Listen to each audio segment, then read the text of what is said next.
Welcome, Mark Anthony Jimenez. Your film, 1 hour per week or just 1 hour? Yeah, 1 hour a week. 1 hour a week. Tell us about the inspiration for your video. Yeah, so I like to make films that kind of like that speak to me, and so in this circumstance, I was kind of like, you know, what's something that speaks to me, but also to my generation, you know, and it's just kind of like, you know, living your faith 1 hour a week. It's not enough, you know. Going to Mass only on Sunday, you know, that's not really enough. It's an obligation, you know, for the minimum requirement of being Catholic, you know. But that's not really enough, and it was kind of a challenge, you know, just to myself, you know, like go beyond that. Yeah. I like the way you connected it to other disciplines of sports or arts or whatever. That naturally we're going to put a lot more time if we want to be good at anything. But some reason when it comes to the faith, we complain about an hour a week. Exactly, exactly. And as I started going through, okay, you know, different examples, you know, starting with the basketball player, you know, like if I only did that 1 hour a week, I wouldn't be very good at it, and I'd probably lose interest. And then I'd find something else to do, something easier maybe. Yeah, and you highlighted beautifully the different things a person could do, like going to confession, the rosary, scripture reading, prayerful. I like the little scene by the river there, you're praying, and we forget about that, just some time of silence and reflection. Yeah, just going out into nature. I think sometimes there's no better place except, you know, praying in front of the Blessed Sacrament. But sometimes just going out into nature, you know, that's what God created with his own hands, you know, to be inspired in prayer. And you shot that around Hanceville? Yeah, most of it around Hanceville.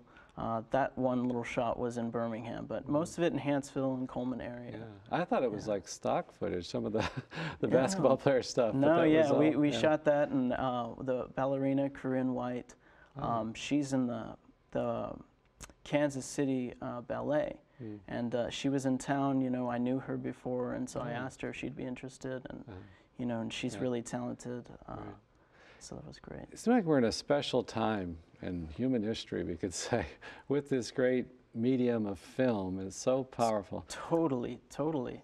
Talk about the impact that you see that film has on our culture, on us as individuals. Well, yeah, like you said, right now, you know, in history, especially as like a young independent filmmaker, there's so many tools, you know, that I have access to. Cameras are cheaper than they've ever been. But beyond that, with the realm of social media, you can put something on the internet and it's going to be seen by millions of people overnight, you know. You have distribution.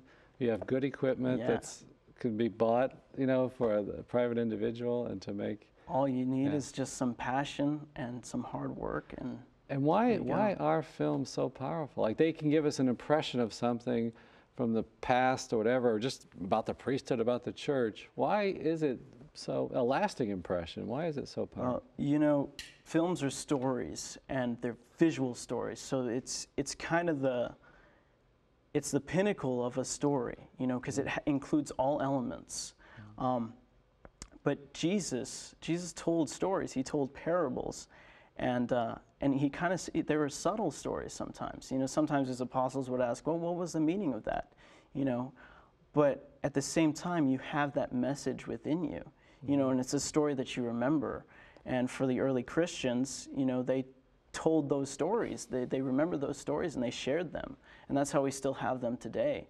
And so for me, you know, that's how I view filmmaking. It's storytelling at its finest. And if you can tell a story that resonates with someone and touches their core, then you can change their life without them really even knowing it sometimes. Yeah. Long-term goals, what do you hope to do?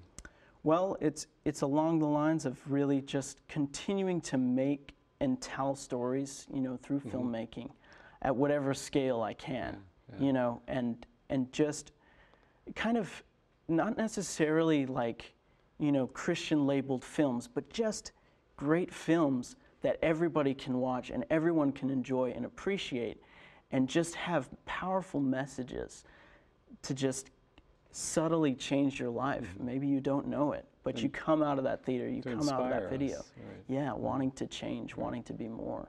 Well, Mark Anthony, thank you so much. Thank you, Father.